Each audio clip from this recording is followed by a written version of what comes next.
Gather around, everyone. Sit your carcasses down.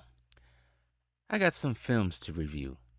Well, this actually started when a subscriber asked me if I was going to review the Godzilla and Kong trailer, New Empire. I don't review trailers like that. I review films. And why not start with the first film in the 5-film series we call the Monsterverse? Godzilla 2014 December, just plain Godzilla. Well, the Monsterverse came at a time when everyone in Hollywood wanted to follow the pattern of the MCU, a cinematic shared universe. And there was the DCEU that started the year before, in 2013. In America, Godzilla wasn't a big relevant piece in American pop culture.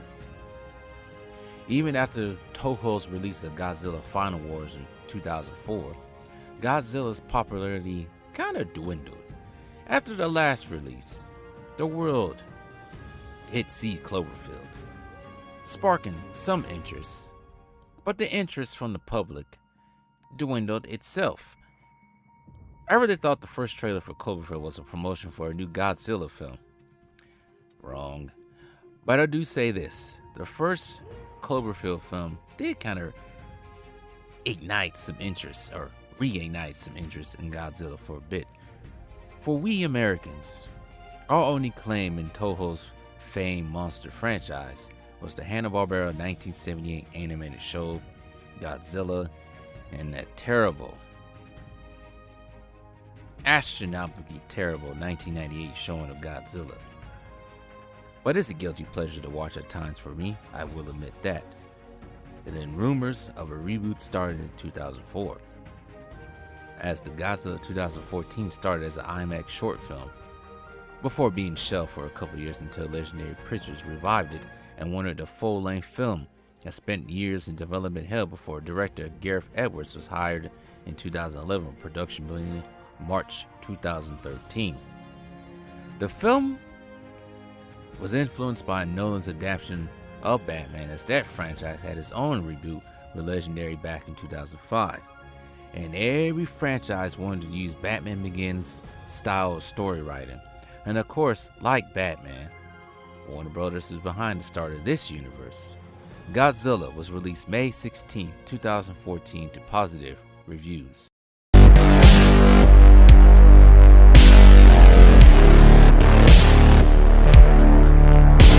Godzilla plot is straight up, without all the twists and turns.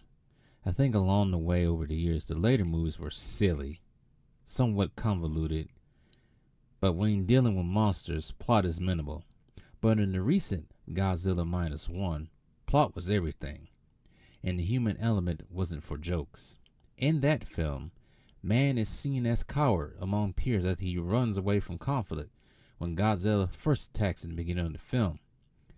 Man seeks redemption in one of the worst times in Japanese history, historically, and I guess fictionally. Man seeks redemption by facing Big Lizard. Man seeks to kill Big Lizard as a way to atone for his sin, who has practically made hell for the country. That's Godzilla -1 in a nutshell. In this film, the human element is there, but it's a little bit different in a way. Probably one of the better displays of humans in the plot in this shared universe, because with the recent Godzilla films, the humans tend to get on my nerves, especially the King of Monsters. Damn movie.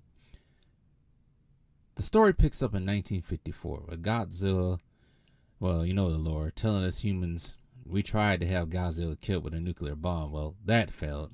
We're introduced to monarch scientist Zerazado and Graham, who, while they investigate a skeleton of a monster similar to Godzilla in the Philippines, the scientists discover two pores. Is it pores or spores? I would say spores. Pores. One of the spores hatched, and whatever creature it was, it escaped into the ocean, never to be seen again, in 1999. In the same year, we moved to Japan, introducing Joe Brody and his family. The Brodys, being engineers at a nuclear plant in the city, tragedy strikes when Joe's wife perishes in the nuclear plant's meltdown destruction, leaving Joe a widower and his son motherless. His son named Ford.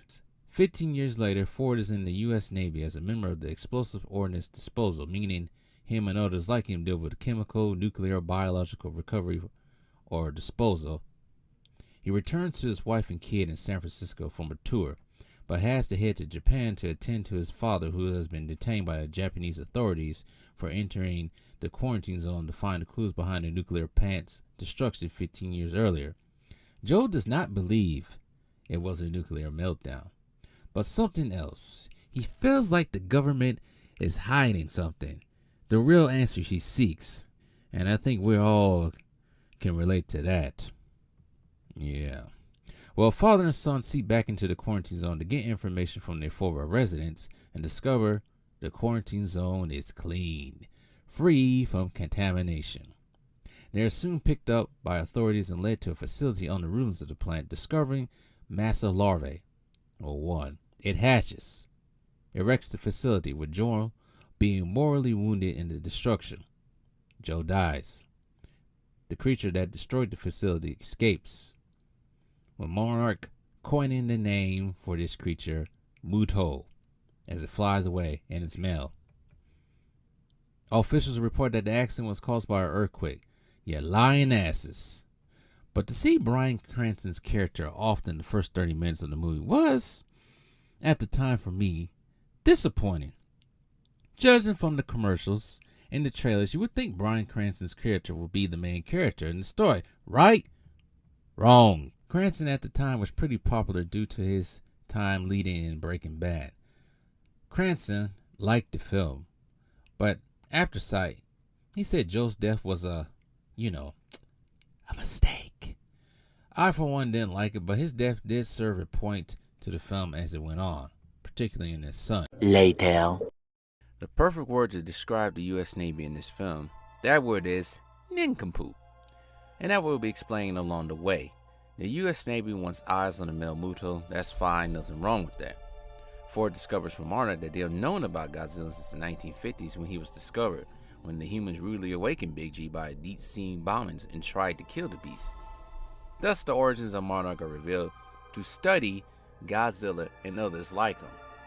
Ford, in turn, informs the Navy and Monarch that his father was monitoring the communication between the Muto and another creature. Maybe that creature meant Godzilla? Who knows? Ford attempts to head back home, but is interrupted in Hawaii. The male Muto makes work of the Russian sub for its nuclear-powered material, the flagship food sponsor of the Titans. The Muto dumps the sub in Hawaii to eat the nuclear material, but this action attracts someone. Almost an hour into the film, we receive our first appearance of Godzilla arriving in Hawaii. To add some background knowledge and some scenes information, first, the critics did not like the late arrival of Godzilla, in addition to the monster's minimal screen time. According to the director of the film, Gareth Edwards, he said he was inspired by a film as legendary itself, no pun intended. We viewers did not see Bruce the Shark, as he's been called over the years, until the film's climax. For most of the running time in Jaws, the shark was surrounded by mystery. The islanders were stumped on what was attacking the people in the water. First, they thought it was a tiger shark after they captured it, but after the death of the tiger shark, the attacks continue. We don't receive a proper, full appearance of the shark until Chief Brody catches a glimpse of the beast when hunting the beast in the waters, resulting in one of the most famous lines in cinema history.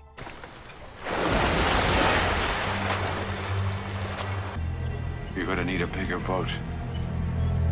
And Edwards was probably inspired by the name Brody, using it in his own film. That's what Edwards was going for in this film. We have the anticipation and the mystery of Godzilla, thinking Godzilla could have been behind Joe's wife's death at the nuclear plant or meltdown or something else, to add to that suspicion and mystery. But all 355 feet. You know what? I don't even think he was that tall. I think he was 335 feet. Godzilla continues to grow throughout this whole series, just a side note. But we'll get to that more later. But Godzilla arrives in Honolulu, stomping around the airport, causing darkness and a tsunami in Honolulu for reasons I don't know why. It doesn't happen when Godzilla reaches San Francisco later in the film. But whatever. I'm no scientist. But I'm guessing this happens for spectacle and to understand the magnitude of the beast's arrival and film in Honolulu. Now, I thought Godzilla showing an hour into the film was perfect, creating the suspense, the mystery. But once his foot lands on the airport, the people running around scared, all silent as they acknowledge the king of monsters. Kneel before Zod! Godzilla and the male Muto scrabble for a bit as Ford protects the kid from harm on the tram at Honolulu International after the Muto tears the tram track apart. The city of Honolulu is left in chaos. Well, that's one city that has been ravaged. Will the film go for another vacation spot? It wasn't Godzilla. No, the Muto was communicating with another monster, a female Muto that was contained and hatched in the facility in Nevada. The origins of these Mutos are unknown. I think cosmic of sorts, like that dragon you see 2 films later. The female Muto wrecks another vacation spot in Las Vegas as it heads to the location of the male Muto. I'm sure the movie won't go for another vacation spot in America, right? Right? Wrong. So this is the Navy's plan, destroy the Mutos and Godzilla with a nuclear weapon. I guess the Navy didn't do their homework because Godzilla and the Mutos eat nuclear weapons for breakfast, you nincompoops. But they also thought they killed Godzilla back in the day. And the Navy presses forward with this plan, Ford joining on to help detonate, and Serizawa pleads for the Navy. He pleads for the Navy to let Godzilla save the day. But do they listen? Absolutely not. And hell no to ya. The female Muto eats the warheads like tacos on Tuesdays. So those plans for using the nuclear weapons are put on hold, like me calling the doctor's office and listening to elevator music and all. Oh, things get worse. Definitely do get worse for the humans. The female Muto has been knocked up. The humans really should have listened to Marta, especially Serizawa, because he knows things. He knows a lot of things about these things. But no, they don't listen to the smart person. For more human drama, Quicksilver and Scarlet Witch's son. Oof. Oof. Don't read the Unlimited Marvel Universe. It's grotesque. But anyways, if you get the reference, type 1 in the chat. But Ford and Ellie's son is moved on bus to escape the raft of approaching monsters as the military plans to lure the monsters with the last nuclear weapon to San Francisco. Elle stays back. She is a nurse, so she has to go where needed and tend to the weak and poor and hurt. Oh, guess what? Godzilla reaches San Francisco Bay. Well, damn, seeing how Las Vegas and Honolulu went, there goes another American tourist city gone. Starting with the Golden Gate Bridge. Avers really went for the trifecta in this film. 3 American cities gone. But more about the fate of San Francisco later. So Godzilla arrives. The military shooting bullets, rockets at the beast, nearly blowing up the Golden Gate Bridge, causing more ruckus. Some of the firepower does hit the bridge with the kids on it. Lucky for those kids, Godzilla was there to block the rockets, because that would have been it for some of them. And now this scene has been revisited in that new Monarch series, I guess. The military really dropped the ball in this scene, no pun intended. Almost endangering kids, and now you pissed off Godzilla. Lucky he honors his job. Oh yeah, the male Muto, he creates an EMP, shutting down the power in San Francisco. Like I said, the hits just keep coming for the humans. And then the male Muto steals the last warhead, thus activating the warhead only if the humans listen. They would avoid this problem.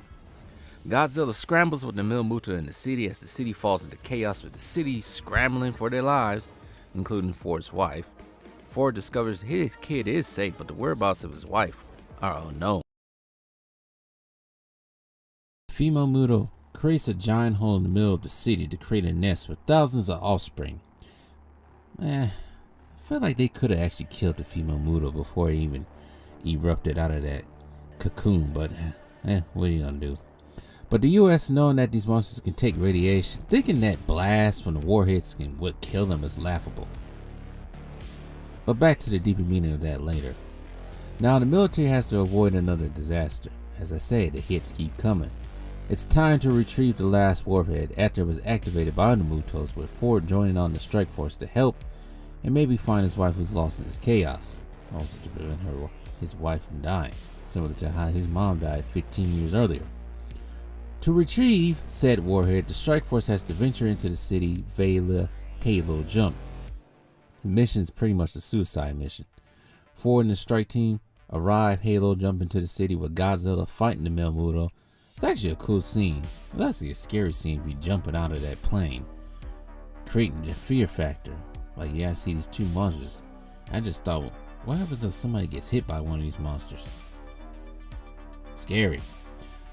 The warhead is found in Chinatown, but the female Muto is guarding it as well as laying eggs into that nest. But Godzilla shows up in the cool scene right here in the darkness. This actually gives Ford and the team a chance to retrieve that warhead.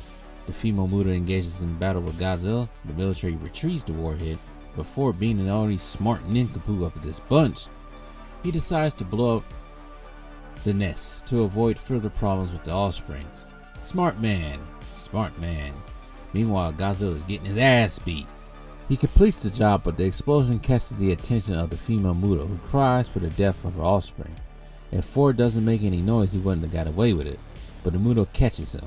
The scene reminds me back in '98 when Godzilla came out, you know, when Godzilla terrorizing New York and Matthew Broderick and those French dudes blew up Madison Square Garden, the nest of the asexual Godzilla, killing most of that Godzilla's offspring. Yeah, that's what that reminds me of. There's lots of homages to Godzilla '98 in this film. Another being when Godzilla arrives in San Francisco Bay. Kind of reminds me similarly how Godzilla arrives in New York. Anyways, back to 2014. Before the female Muto can attack Ford, Godzilla attacks the Muto with an atomic breath. Ford escapes, but with all that fighting, the male Muto dies. The building collapses on Godzilla from Godzilla whacking the hell out of the male Muto into that same building. The female attacks the military for stealing that same nuke. Then there's a moment between Godzilla and Ford. I think Ford was taken in the scene as this ancient, powerful monster falling at the might of a building and seeing how small he really is. Ford scrambles to the piers of the city as the strike force moves the warhead onto the boat so it can detonate at open seas. But the female Muto attacks most of the strike force. Ford jumps into the boat with the warhead to make sure it detonates at the sea, seemingly willing to sacrifice himself to save the people of the city and his own family. But the boat cuts out and the electricity cuts out all around him. Uh-oh. Ford looks above him. The female Muto standing over him like Allen Iverson did to Ty Lue back in 2001. It's a basketball reference, sorry. Predicting his death is near, he takes out his pistol to fire upon the creature, but before the creature can attack, Godzilla attacks the female Muto, and with the awesome death scene, Godzilla opens up the mouth of the female Muto and blasts his atomic breath, killing the Muto before he collapses. Tired, globetrotting the world to stop two idiots from terrorizing it, as well as avoiding more idiots in the military shooting rockets at him. I will be tired too. Ford teeters on life and death on the boat as the warhead is near an explosion, but he is saved and the warhead explodes in open waters. But I always thought radiation travels back into the city or travels through the wind. But anyways, Ford finds his son at the female outpost. I think that stadium was Candlestick Park, the former 49ers home before it was torn down in 2015. But that's not important. Another sports reference. What's important? Ford is reunited with his son and then Elle, his wife. I felt that, maybe in my opinion, that anyone can play Ford's wife, Elle. She didn't really have too many scenes other than, well, she was Ford's wife, mother to his son, and she was a nurse in San Francisco, and now she's scrambling for her life in San Francisco doing all this rampage. But Elizabeth Olsen at the time was only known for her indie flicks and being the third sister, well, the third famous sister out of the Olsen family. She was impressed. She was impressed by Edward's enthusiasm for Godzilla, and that was the selling point for her getting onto this film. And as we all know, Olsen will go on to star with her co-host in this film as well as Scarlet Witch and Quicksilver in the MCU. Meanwhile, the Monarch scientist converges in Godzilla's body, but the King of Monsters rises from his slumber. The news questions Godzilla's savior as the monster heads into San Francisco Bay, not to be heard from again until 2019. Then everybody hates him. The end. Alright, time for the finale. I wanted to go in a little bit more, but I'm no mauler. I'm not him. But anyways, man versus nature has always been a theme in Hollywood. This film was no different. I think out of all 38 Godzilla films, including the one being released in April, they all have some type of human element to it. Of course, it's the reason why Godzilla -1 was well received, because it was more than just Godzilla crumbling and destroying cities. Referring back to earlier to that film, Millen becomes coward during Godzilla's first attack. Man is ridiculed for his cowardness. Man loses things close to him. In this case, the main character in Godzilla -1, he loses his parents. They perish in one of the worst times in Japanese history. World War II. The end of World War II. If you know, you know. Coward man meets woman. Coward man loses woman that he cares about when Godzilla decides to attack the city. Coward man seeks redemption by killing Godzilla, even considering sacrificing himself. Man redeems himself and was able to survive. The end. In Godzilla 2014, the humans were at pure ignorance. There's a line by Dr. Serizawa gives to the Navy midway through the film. It's stopped. Yes. 8:15 in the morning, August 6, 1945.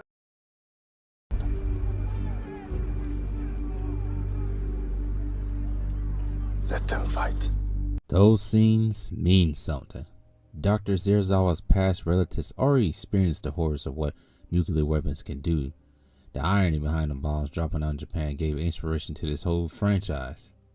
But back to Serizawa, he did not want the same for the US. 3 warheads exploding near large cities will have damaging effects on the economy and the environment surrounding the United States, worth more than just losing San Francisco. We already know all 3 monsters won't be hurt by the nuclear weapons. Therefore, it will be a waste. The ignorance of man, thinking man can control nature, but not realizing nature is in control. So let Godzilla do his thing, despite maybe losing San Fran. Fake Ra's al Ghul, if you get the reference, is a great character in this film. A film that was criticized for poor character development. But there is Joe Ford, who lost his wife in a nuclear plant meltdown. Now he wants answers, more than just being told that an earthquake was the reason for the meltdown. It's what most humans really want. The actual cold-hearted truth, not lies. I think most of us experience that one way or another in our life. Bryan Cranston, he stated he would never take the role of Joe Ford if there wasn't any sympathy for the humans. Well, he got it. He wanted more than Godzilla being just a huge lizard stomping everything. Edwards told him, no problem. Now another character that was great but had no speaking roles was the King of Monsters himself. Edwards wanted him to be seen as a lone wolf type of character. So our ego, dog faces, lizard personality, facial movement like friend Godzilla was pretty much don't bother me unless it's important. Well, Budo was a problem. I put Budos down. Now leave me alone. Don't bother me. Now, I know it's some scenes from the Apple TV show that show him, Godzilla, a year after this film, but I'm going to go with what I know. We don't see Godzilla again until 2019. As far as Ford is concerned, I think he represented the viewer in a way as far as seeing everything through his eyes compared to these large beasts, but his character did have some weight. He had a duty. That was helping to destroy these monsters, but also trying to find and save his wife from certain harm, as he already lost his own mother and did not want the same for his own son. Inspirations for this film, according to Edwards, were not just based on films such as Jaws and Jurassic Park, but real life events such as the 2004 Indian tsunami. It's probably why there was a tsunami in Hawaii. Hurricane Katrina, think about the destructions of Hawaii and San Francisco. The Fukushima nuclear disaster from 2011. All these events perfectly displayed in film. Edwards is quoted saying he wanted realism to the film, more restraint on the script to avoid not goofiness but goofiness. Well, Gareth Edwards, they could use you for the later films. Is there anything else I want to add other than the Monarch series? I guess Full Brody's aunt made an appearance as a Monarch operative. So now I'm thinking about it,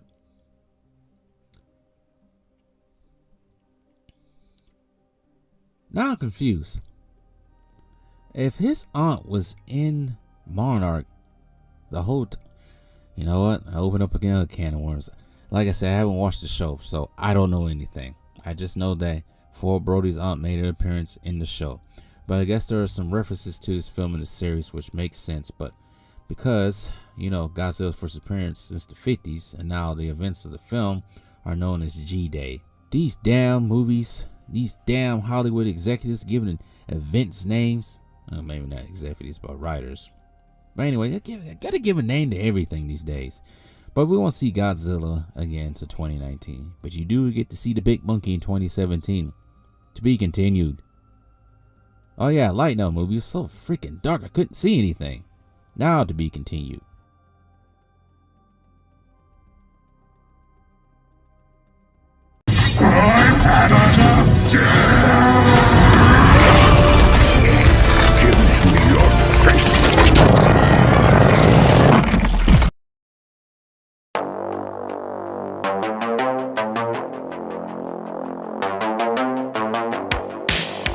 In 1933, RKO Pictures produced and released King Kong.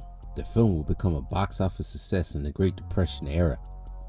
Since then, we have gotten Son of Kong, King Kong vs. Godzilla, King Kong Escapes, King Kong in 1976, a personal favorite of mine, and that film kind of gave way for Universal to monetize off the character with film and theme parks. King Kong Lives, and lastly King Kong in 2005, directed by Peter Jackson, a film that is a remake of 1933, set in 1933, that follows an ambitious filmmaker who tricked a cast and crew to travel to the dangerous Skull Island. The same with 1976 remake. But instead of filming, the crazy rich person wanted to travel to Skull Island for oil, but found a big monkey instead. Jackson's Kong had adventure, horror, and romance between a giant gorilla and a woman, following the same lines as the previous remake and original. Oh yeah, how can I forget? Kong climbed the Empire State Building in 1933 and climbed the departed World Trade Center in 1976. Peter Jackson's Kong was a masterpiece to some, and it was a box office success, but no doubt, as that film has lived on with that Kong 316 Kong Skull Island at Universal theme parks. Kong and film would lay dormant in Hollywood for several years until 2014, when Universal wanted to reboot the character, but ended up in the hands of the competition of Warner Brothers, joining this new cinematic universe with Godzilla. Released in the spring of 2007, Kong Skull Island will be the second installment in the new Monsterverse. Kong Skull Island follows the same story almost as the previous Kongs, but in its own way. Similar to the previous film, humans went on an adventure to Island. Humans are all in discovery with the island until they run into the island's inhabitants. Highlands experience calm. Humans experience death. Humans run into natives. Humans look for a way off the island. In this case, the human scientists on this expedition on Skull Island, they're there because they want to find evidence of the Hollow Earth theory. And then they found this, or find evidence of it, when the humans decided to bomb the island using seismic charges. But that leads to terrible consequences for the humans. Now, a smart person would say being on that island was a terrible mistake. Being on that island, bombing it, was a greater mistake. Now, the biggest mistake made in this film was actually committed by Nick Fury himself. Now, the result of bombing that precious island was young Kong going absolute apeshit and destroying the human helicopters, which Kong had every right to do. You just don't come to someone's home and start bombing the hell out of it. What the hell's wrong with y'all? But also, I understand Colonel Preston Packard's men were ran-rotted by Kong, which Packard, he wanted his vengeance for the death of his men. Now, Packard was a U.S. Army colonel who was just in the Vietnam War, in the waning days of the Vietnam War, and he was recruited by Monarch to help out on the expedition. And I do say that using the theme of the Vietnam War was actually a nice touch to this film. After Kong killed his men, in Packard's mind, a new war just begun for him. His own war against the Big Monkey. Now, do you think Nick Fury is actually going to win this war against Kong? Delusion! Nope. Packard's plan is to find a downed helicopter that crashed on the other side of the island that contains more of Monarch's seismic charges and other weapons that are capable of bringing Kong down, along with, of course, Packard's right-hand man, the worst version of Dr. Doom. But anyways, for the most part of the film, Packard plays his cool until he reaches the helicopter, grabs the weapons. Packard and the rest of the surviving soldiers set up a trap for Kong and gets the wishes of Cheese Larson, who develop a caring attitude towards the monkey, and of course Loki is against this. So, you know what happens when people are against you? Well, in this case, everybody kind of breaks up and goes their separate ways. And Loki and Cheese Larson kind of love the benevolent nature of the beast, seeing that Kong is not evil, which he's not. He's just a man protecting his home. Plus, Nick Fury was opposed by John C. Reilly in this film too. So yeah, Nick Fury brings the big monkey down, but there's one piece of information that Nick Fury did not hear. John C. Reilly, please. I forgot his character's name. You don't want to wake up the big one. How big is it? Fine, but he's still growing. And you better hope he does. Because the Iwi say once Kong goes, then the big one comes up. Yes, the Skullcrawlers, the enemies of Kong, were pretty much underground. Before the humans decided to bomb the hell out of the island and cause the deaths of John Goodman and the worst version of Dr. Doom and Andy Media and others. Now, with Kong incapacitated, the big Skullcrawler risen from the depths to cause hell for everyone. Lucky for the humans, Kong wakes up from being gassed by Nick Fury. But in the cause effect, Kong slams his fists on the ground, killing Nick Fury. And there goes another death of Samuel L. Jackson's characters by an animal. Roll the clips.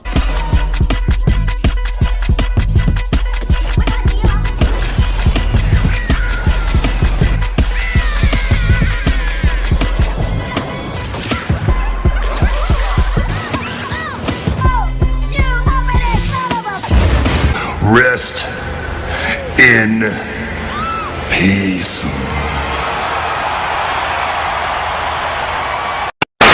His character deaths never get old. I think now he has been killed by a velociraptor, a shark, and now a monkey. Well, in the end, Kong beats the big Skullcrawler with some help from the humans, and everyone goes on their merry way as Kong remains the protector of Skull Island until many, many years later. Before we go on with the show, how about you guys like, share, subscribe to Franchise History TV, even comment down in the comments down below. I'm also on Instagram at franchise_TV and on Twitter at TV_franchise. I also have two other channels if you are interested: Lone Wolf Adventure TV and Franchise 2 Sports. So yeah, subscribe to those three channels. And also like, share, subscribe on all three of them. I say subscribe 3 times. I'm done. Bye. Kong Skull Island, to me, maybe to some others, it's a mid-range film. It did receive positive reviews, and it was a vehicle to push Kong into this universe with some backstory for Kong and of course Monarch. I think the only characters from this film outside of Kong that were used later down the line was the Monarch scientist Houston Brooks, where we see an older version of himself appear in Godzilla King of Monsters, and according to the new TV show Monarch, Bill Rana name comes up a few times. Now, there was lots of inspirations that went into this film. This film seems like it was inspired by Apocalypse Now, probably Platoon. Some say the Alien franchise. Some say the Pokemon called Cupone inspired the Skullcrawlers. And I say just a little bit of dash of Jurassic Park. Samuel L. Jackson even uses the line he uses from Jurassic Park in this film. Onto your butt. Now, this film didn't capture the minds like Peter Jackson's King Kong did, becoming a hit. There's no romance between ape and woman. There's no Kong climbing the Empire State Building. There's no Kong coming off the island for cheap thrills. I say that's a plus because we've seen that in 1933, 76, and 2005. 3 times is a charm. We don't need to see that again. I do say King Kong 2005 was a little bit more of a horror film in the sense of some of the deaths and how they went on, and very gruesome. This film had its moments with soldiers getting stabbed through the mouth by a giant spider, Kong eating people, smashing people, the gruesome deaths of Bill Randa and Major Chapman, plus the addition of seeing the remains of Kong's family and what happened with them. Now, in the post-credit scene, Loki and Cheese Larson are detained by Monarch. They are shown footage of cave paintings depicting Godzilla, Mothra, Rodan, and King Ghidorah. Also a cave painting of King Ghidorah and Godzilla fighting. Enter Godzilla, King of Monsters.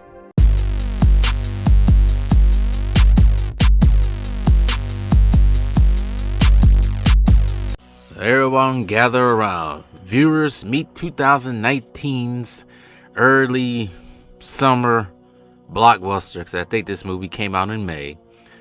Godzilla, King of Monsters, the 3rd installment of the Monsterverse. This film takes many elements from past Godzilla films, particularly the 1964 Ghidorah, the 3-headed monster, a film that debuted the antagonist to the world when the 3-headed dragon wanted to destroy civilization on Earth, but was stopped by Godzilla, Mothra, and Rodan.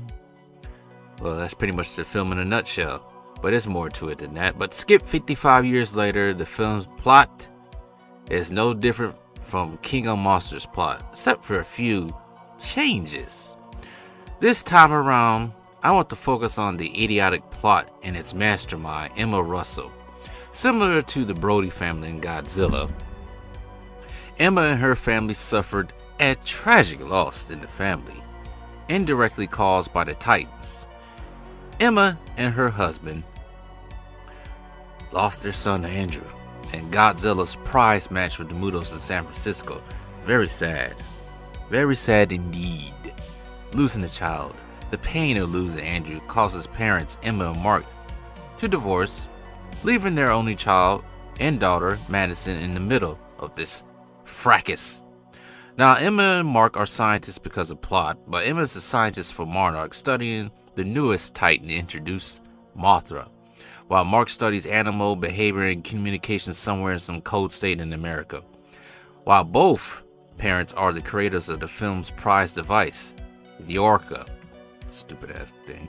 The Orca can communicate with the Titans, potentially control the Titans via sonar, I guess. Anyways, Emma sees Godzilla and the Titans as a force of nature and good. Her ex-husband, on the other hand, sees different. Mark hates Godzilla, blames the king for the loss of his son. His anger really should be towards those rabid-ass Mutos who destroyed San Francisco, because they wanted to mate and nest. But anyways, as a side note, Mark has to go through his own character arc in this film. In the beginning, he wants nothing better to see the end of Godzilla and the Titans, despite Dr. Zerazawa's pleas of Godzilla's importance on Earth. Well, like in all Godzilla films, hell breaks loose. King Ghidorah has been released onto the world, and the human's first instinct is to kill. The US military decides to bomb both Godzilla and Ghidorah with the famed oxygen bomb, or oxygen destroyer. Well, that plan failed and kind of succeeded. Well, it didn't kill Mole, Curly, and Larry over here, but it did put Godzilla on timeout for some time.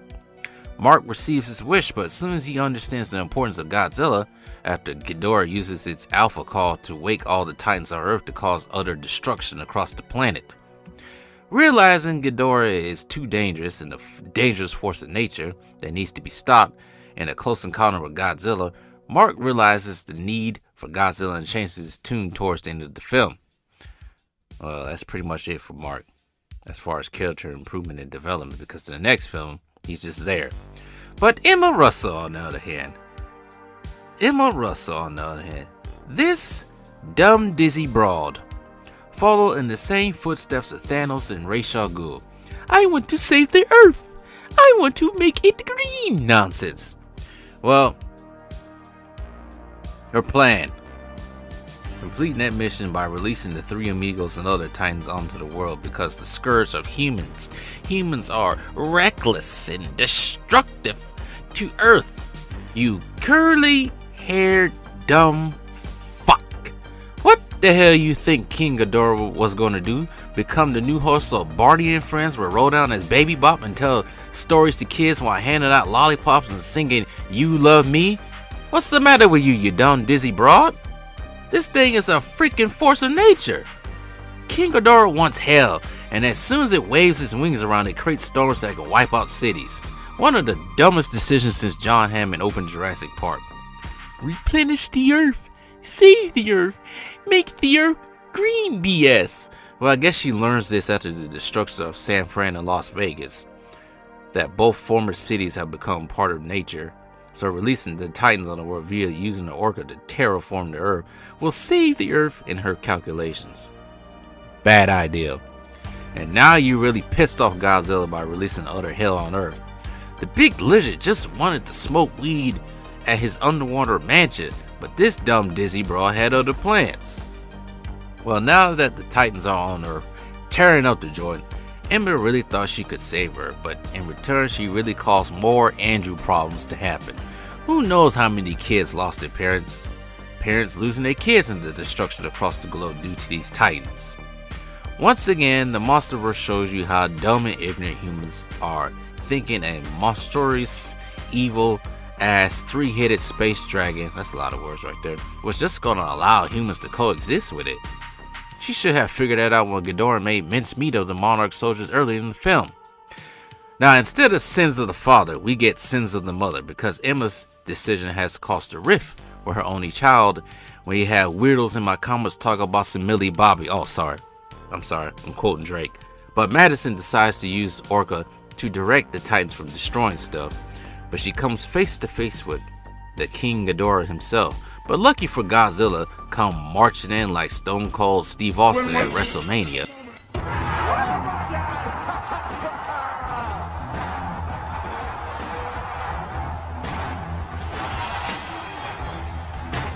Are you kidding me? In the end, both parents realize they have to save their only child.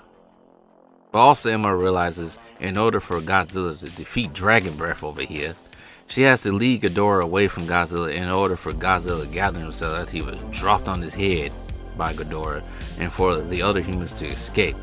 She takes the damaged Orca and drives away, forcing King Ghidorah to chase her across Boston. Ghidorah catches up with her, tossing her Humvee like paper before the alien dragon can turn her into ash. Well, she just turned to ash anyway. Ghidorah catches up with her, tossing her Humvee like paper before the alien dragon can turn her into ash. Godzilla gets nuclear, evaporating Ghidorah, the city of Boston, and Emma. What a predictable redemption. At least she went out swinging. Some maniacs will see Emma's actions in King of Monsters as noble, I guess. Maybe. I don't know. But her actions are a perfect example of biting more than you can chew and thinking you know better. Emma's actions almost cost the end of her husband, daughter, Godzilla, and the world. I do give praise for how intimidating King Ghidorah was, the dragons, 3 different personalities representing each head in this film. First time we've seen the big dragon since 2004's Godzilla Final Wars. The monsters in this film were the best part. The humans were stupid, and for some this burns me. This burns me a lot. For some reason, every time one of those monsters square off in the ring, the scene, let's cut to humans. Let's cut to the humans. See what they doing. It's like, hey, I thought this was a film about Godzilla, not a bunch of humans with family problems. and this film is still the lowest grossing film in the Monsterverse, despite Godzilla vs. Kong release in a weird time in human history. Now that Godzilla is the true king of monsters at the end of this film, he goes back to his underwater mansion to go smoke some kush. But there is one more titan on Earth that didn't bow to him. Enter Godzilla vs. Kong. Godzilla will really start to question himself in his upcoming film.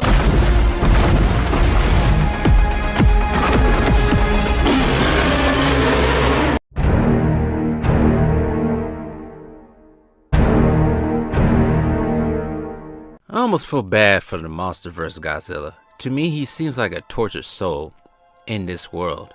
Well, almost. But let's run down the series of events so far. Back in 1954, Godzilla was bombed by humans with a nuclear bomb. Though the Americans were scared, they do have a point in being scared.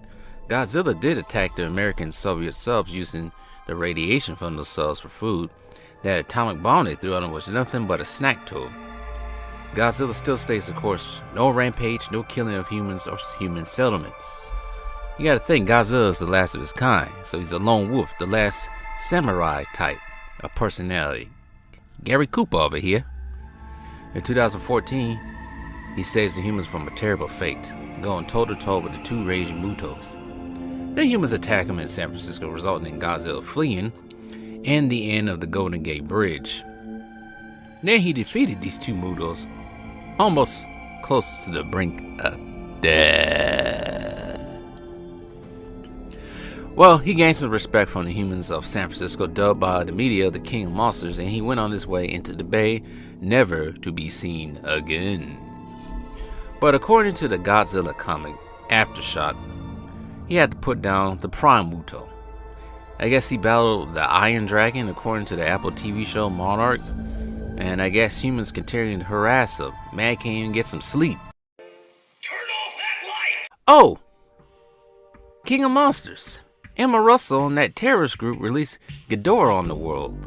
Bombed Godzilla with an oxygen destroyer, causing consequences like the Titans tearing up cities around the world, and then he had to defeat the three-headed dragon.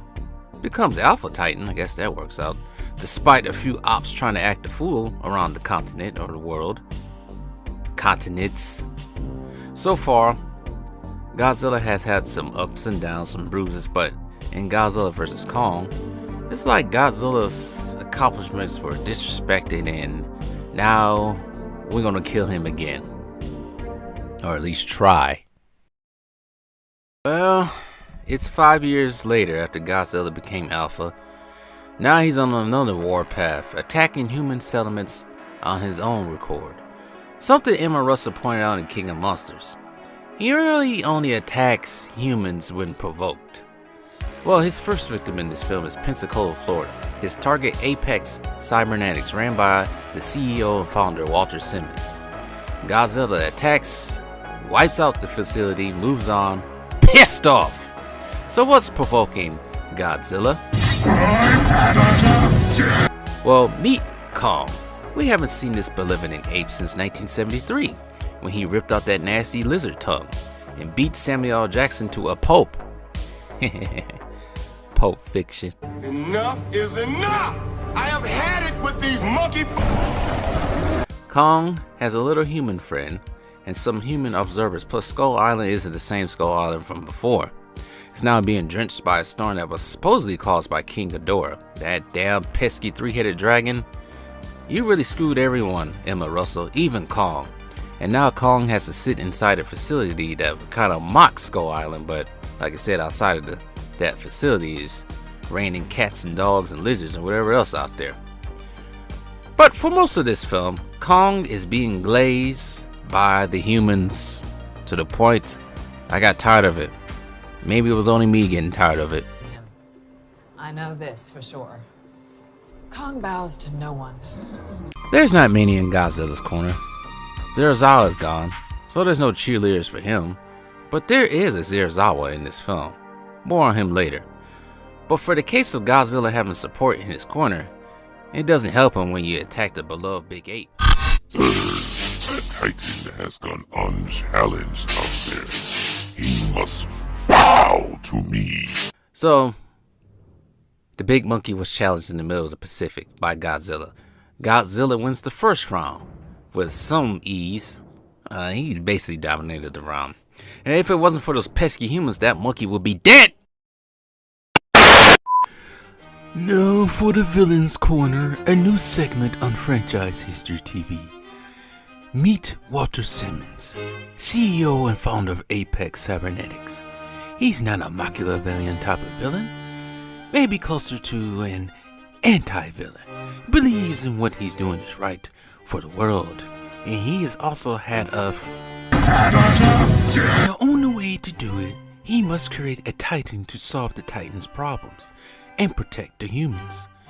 He doesn't want any more San Fran's, Honolulu's, Las Vegas, Boston's, and Washington DC type deletion events. But the only way to use the Titan Killer, he needs a powerful source. So he uses the big monkey and his Glazers, as well as his own sexy ass daughter, to go to the Hollow Earth and find that source. Well, Simmons might not be an evil ass villain, but he sure didn't care about his daughter's fate. The humans are up to something. I can smell it. These damn humans are always up to something, ruining my peace and quiet. Godzilla attacks Hong Kong, knocking bridges out the way. He senses something bad on the horizon. He drills a hole into the city. Out comes Kong. Out comes Kong to get the absolute SHIT kicked out of him all over Hong Kong. Take that, Glazers. I'm the man up in this space. You'll never see the light if you don't fucking think you fucking with. I'm the police. I run shit. You just live here. Yeah, that's right. You better walk away. Don't walk away, because I'm gonna burn this motherfucker down. King Kong ain't got on me. Godzilla receives his victory, but once again, the humans pull tricks. This time, creating Mecha Godzilla. Not only creating a robotic Godzilla, but using Godzilla's enemies' consciousness. Nah, it'll be fine. No, it won't be fine, you big stupid humans. King Ghidorah already tried to take out the Earth 5 years ago. You think you can control him again this time around? You done fucked up, that point. Why did Zerasaurus' son go to the dark side? It's never explored his son's nature. There is a scene earlier in the movie when he's looking towards Godzilla's wrath, and he has that itch like he wants to go fight Godzilla or something. Maybe because he believes that Godzilla killed his father. Who knows? It's never really explained, but I called it receiving a big payday for becoming Mega Godzilla's telepathic pilot. Wait. Now go join your father in afterlife, you bum. Tired, Godzilla has to handle Ghidorah in the robot body, and it doesn't go well for Godzilla. Getting his ass whooped around Hong Kong until Big Monkey revives, and now we got a tag team match. Kong putting in that work. With a little help from Godzilla, who's pretty much exhausted by this point. Godzilla and Kong defeating Godzilla's arch enemy once again. So say goodnight to the bad guy. My thing about this fight, I did a little research, right? Most fans came up with the conclusion that Godzilla was tired from blasting a hole into the ground and then going rounds with Kong before getting his ass whooped by Mechagodzilla. Fans believe if Godzilla was at full power and energy, he would destroy Mechagodzilla, but never underestimate the revenge that Ghidorah's consciousness wanted. But here's the thing. So Kong basically died and had to be revived. So how the hell did he get so much energy jumping around? He still wouldn't been banged up from his ass beating.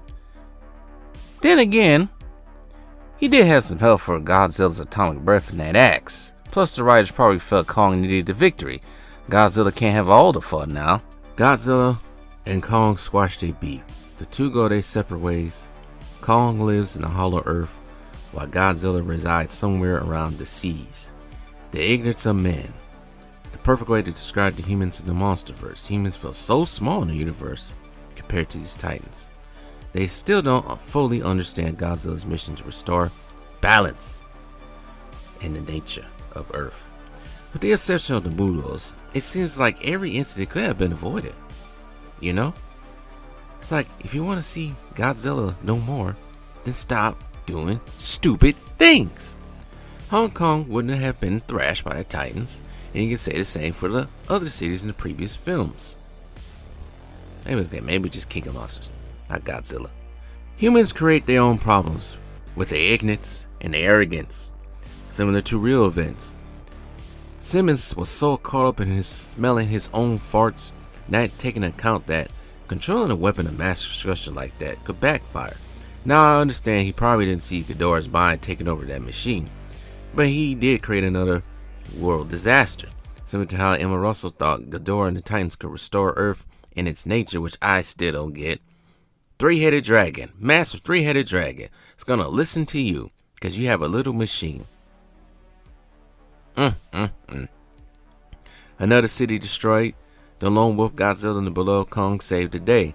And I guess Godzilla really did have someone in his corner if you count the three amigos trying to get down to the bottom of what was causing Godzilla's rampage.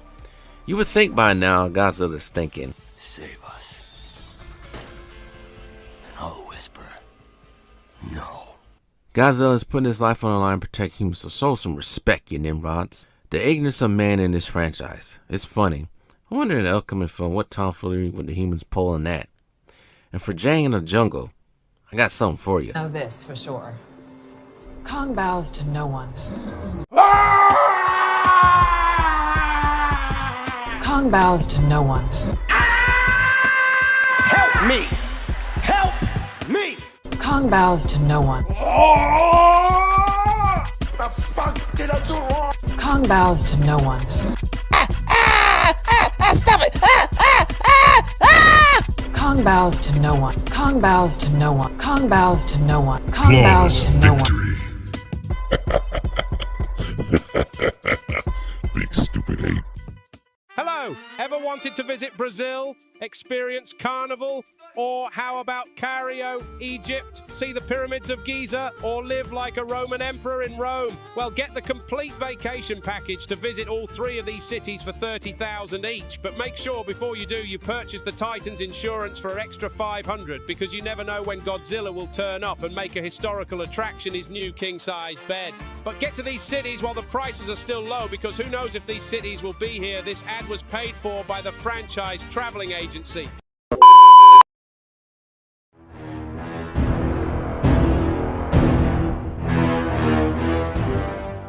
So this film picks up 3 years after the defeat of the tag team Mechagodzilla King Ghidorah Frankenstein mashup. Kong and Godzilla have gone their separate ways after Godzilla said, "If you ever come back on my set again, it's on sight, my guy." He's not your guy, friend! I'm not your friend, buddy! We're not your buddies, guy! Kong went to live with the wolves in Hollow Earth.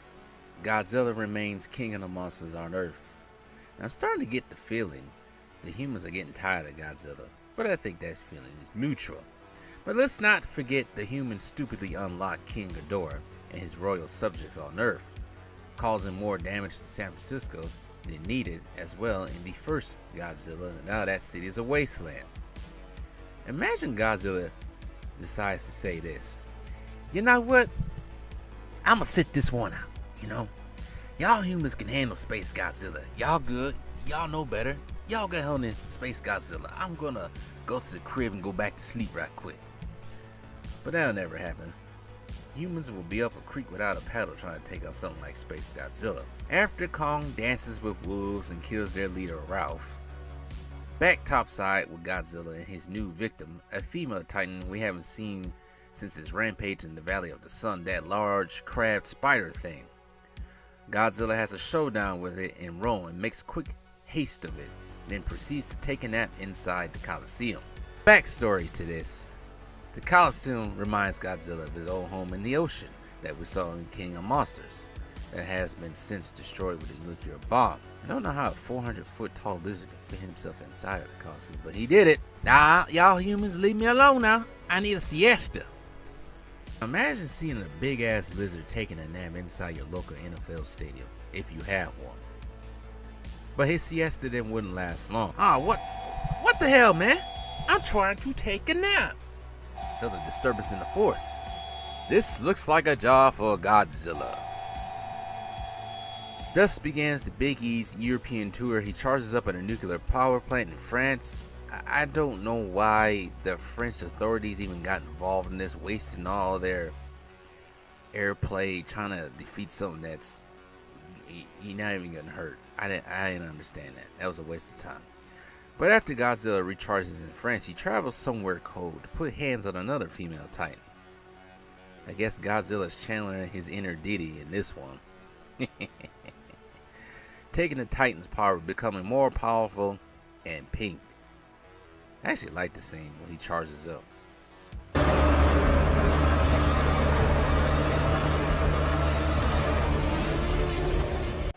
Godzilla's screen time in this film is rather disappointing, but every scene that he's in this film is rather charismatic and unstoppable.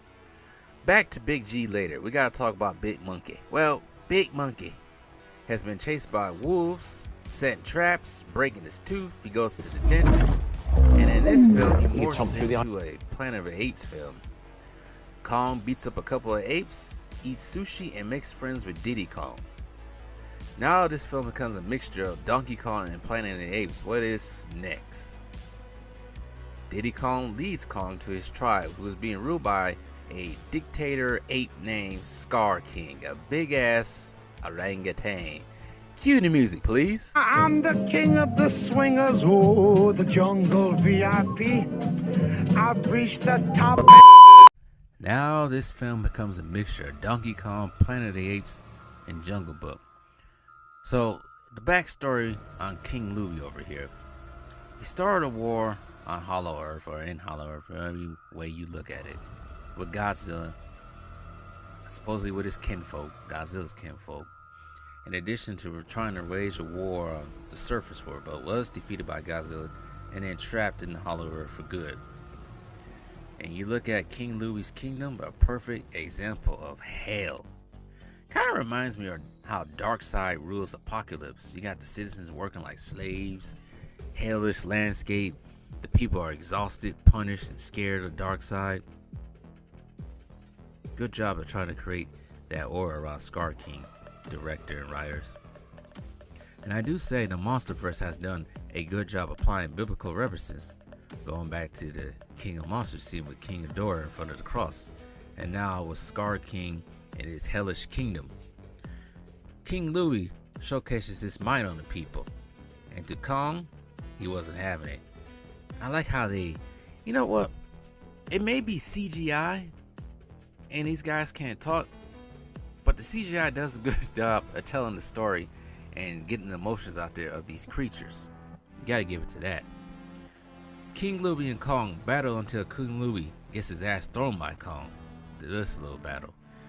Since King Louie has no moral, no code, no ethics, this evil ass monkey uses his chained up ice dragon beast via control of an ice crystal to defeat Kong, freezing his arm and forcing Kong and Diddy Kong to flee out of the hellish kingdom.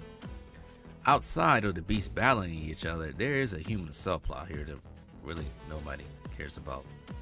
But it involves Kong's friend, Gia, who finds her kinfolk have moved on to the Hollow Earth due to King Ghidorah channeling his inner storm 2 films ago. And they do this via portals. We found out Gia is the key to awakening Godzilla's friend, the Mothra. But before that discovery, Bob Cop Bob, Gia, Lancelot, Sticky John, and Paperboy go on an adventure to Hollow Earth after Gia sees weird visions and Monarch's Hollow Earth base was ravaged by King Louie. Sticky John is eaten by a tree. Yes, you heard that right, a tree. And why did they do Rebecca Hall like this? Why they do her like this? But Bob Cop Bob, Gia, Lancelot, and Paperboy discovered Gia's tribe is more advanced than thought with the teleportation services and all that. And I'm still trying to figure out which one is which. Is Kong more like Superman and Godzilla more like Batman? Well, I'm gonna say this. I say Kong is Superman. Kong has that Boy Scout feel to him, you know? do-gooder, a kind-hearted creature, and well-liked by some of the humans, maybe, who knows, compared to Godzilla, who's on, you know, the humans' bad list. They treat him like he's the devil, despite Godzilla saving the human carcasses many times over without appreciation, similar to how Batman is treated by Gotham PD and many others. But tell me what you guys think in the comment section. I want to hear what you guys have to say. Well, here's a convenience point in the film. Kong, on an escape from the Scar King, he just happens to run into the humans. The humans happen to work on a project in the past for some Titan prototype exoskeleton armor, and it was given to Kong to treat his frostbite injury. Really convenient. And during the battle with the Scar King, he lost his battle axe. Oh yeah, Mothra has been resurrected, but Kong and the humans will need more than just Mothra's help. They realize they need Big G's help, so Kong travels to the surface, arriving in Cairo, Egypt of all places, tearing up the Great Pyramids and scaring the people. Kong sends out a distress signal via a Titan roar. Godzilla senses it in Spain and travels all the way to Spain to Egypt in no time. But there's only one problem. Kong forgot about the rules. He's not supposed to be on the surface via the Titan Geneva Convention. Thus, Godzilla brings the smoke to the party. Or Kong sent out the wrong message. I think Kong broke the Titan Geneva Convention agreement. I don't think he was supposed to break that. Kong tries his best to get Godzilla to listen, but Godzilla suplexes the big monkey. In the cleanest suplex I ever seen in my life. Well, maybe not the cleanest suplex I've seen in my life, but it was clean. Again down the Nog, not another German suplex, and Lester still with the arms wrapped. Come on, a second time. Kong, aka Big Monkey Tyson, tried his best to lump up Godzilla, but Godzilla in his Super Saiyan form, not by any chance, and if it wasn't for Mothra, Godzilla finally relaxes at the sight of Mothra, agrees to help Kong stop King Louie, and all three Titans head for Hollow Earth. Meanwhile, King Louie's minions give intel to King Louie about a portal to the surface world, and thus heading for the Iwi community. Kong and Godzilla give their best impressions of a dynamic duo, leading to a battle of titans, a gravity-less battle in fact. Godzilla throwing monkeys all over the place. This part of the fight was just... it's generic. It seems like every fight you've seen in every superhero movie. The humans tried their hand in the battle, but they're useless as usual. Probably would have been mincemeat if it wasn't for Mothra saving them. This is Brazil! King Louie is the first to arrive in Brazil. His eyes hurt from the sun. He orders the Ice Dragon to give her best impression of Mr. Freeze. Tonight's forecast. A freeze is coming. Rio freezes over. Well, it's just a little. It's colder. It's not as hot as it used to be. In this part of the battle, King Louie really stood no chance. There was no way in the world King Louie was going to beat Godzilla on the ones.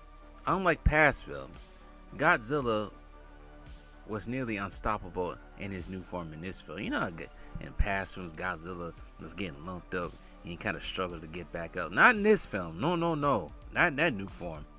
He was briefly frozen by the ice shedding, but he broke out it with ease. And remember, he was throwing monkeys in a barrel. Not only there was Godzilla, of course, plus there was Kong and Diddy Kong later on. And King Louie's odds didn't really fare well, and it worsened once he lost control of that ice crystal.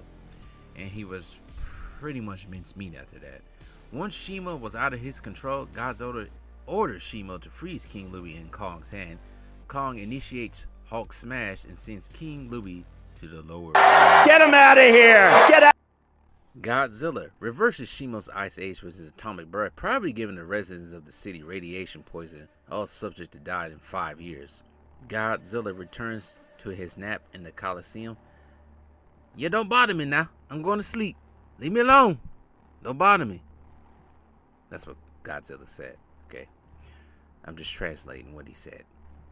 Bobcat Bob fears of losing Gia to the tribe are alleviated. Subplot, Bobcat Bob thought she was going to lose Gia to the tribe because Gia had a hard time fitting in on Earth. Well, happy late Mother's Day and happy late Father's Day. Your new daughter is staying with you. Mom, now you a single mom. Meanwhile, Kong returns to the tribe, becoming the new tribe leader, thus becoming the name we all know him for, well, at least our older people, King Kong. The end.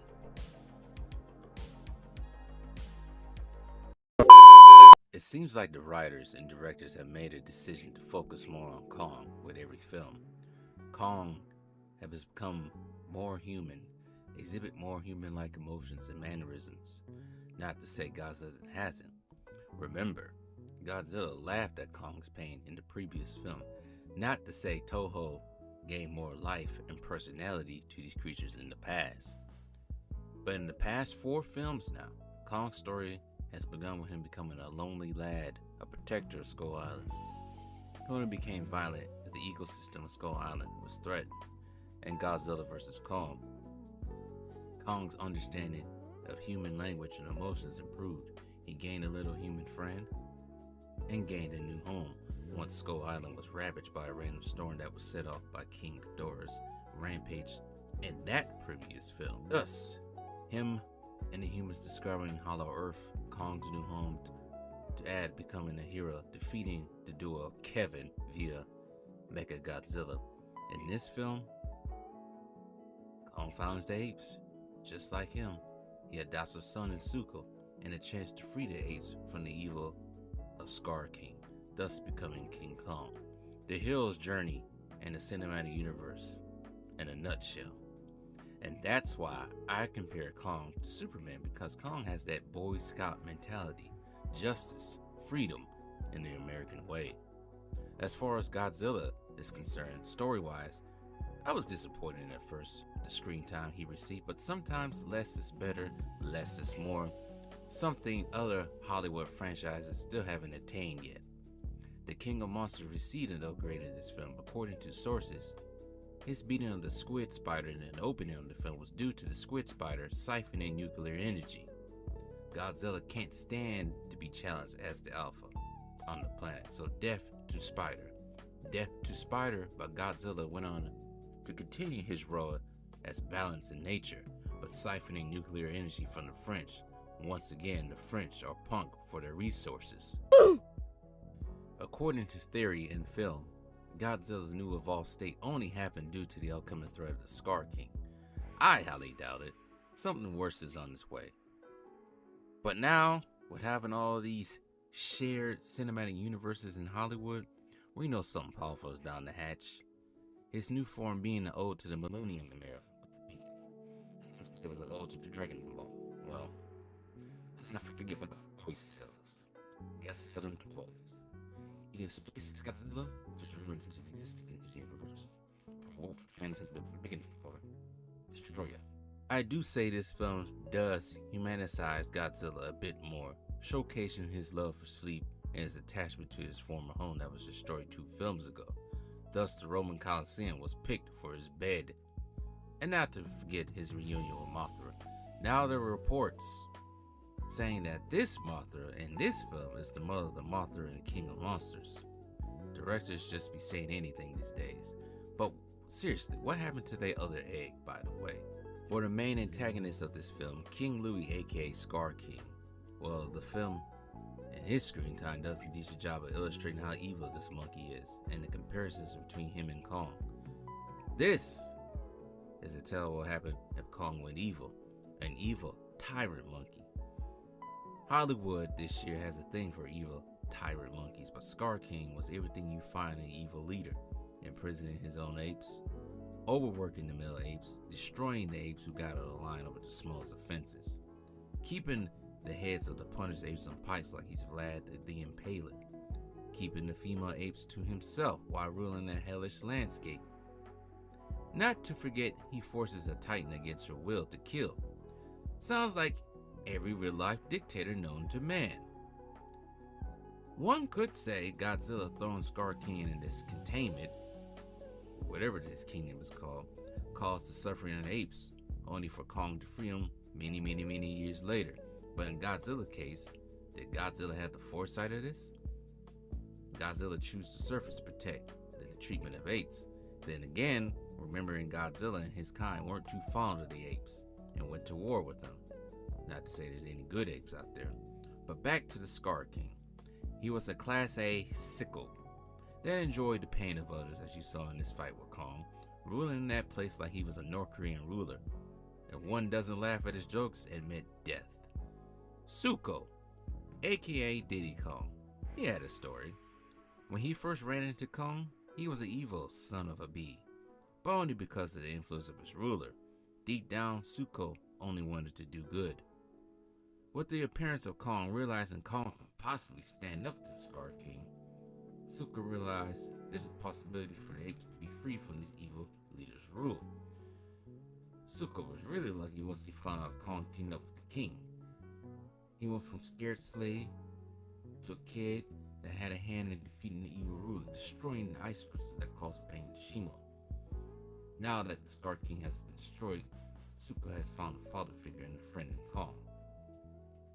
Mothra, was whatever, but according to Adam Wingard, the director and Legendary, they dreamed of incorporating Mothra back into the series. They also listened to the fans.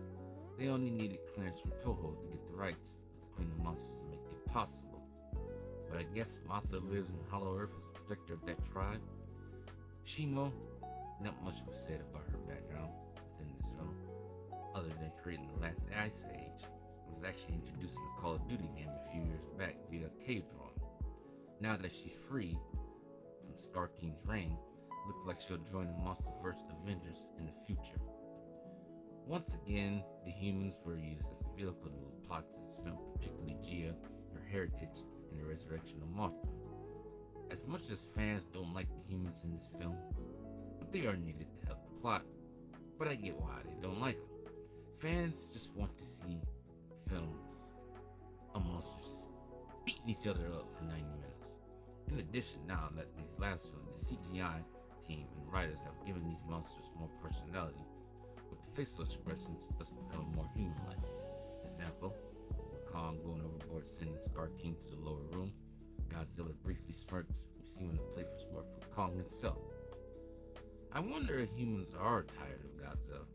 I reckon the humans are, but there's two things to remember.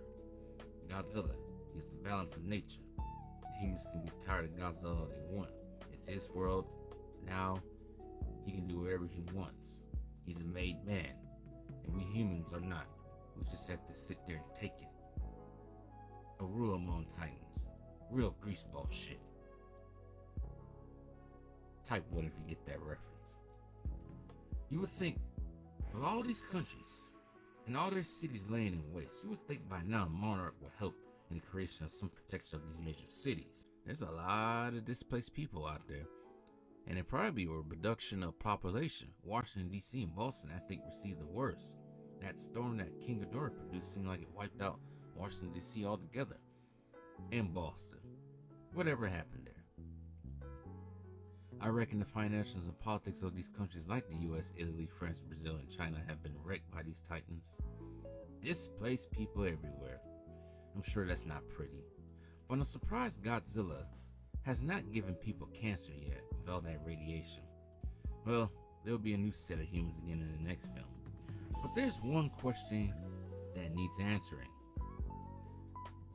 What the hell happened to Rodan?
Amen. But seriously, what happened to Rhoda? Probably the 4th, famous monster from Toho, and he remains to be seen so far. Oh yeah, how can I forget? Rights.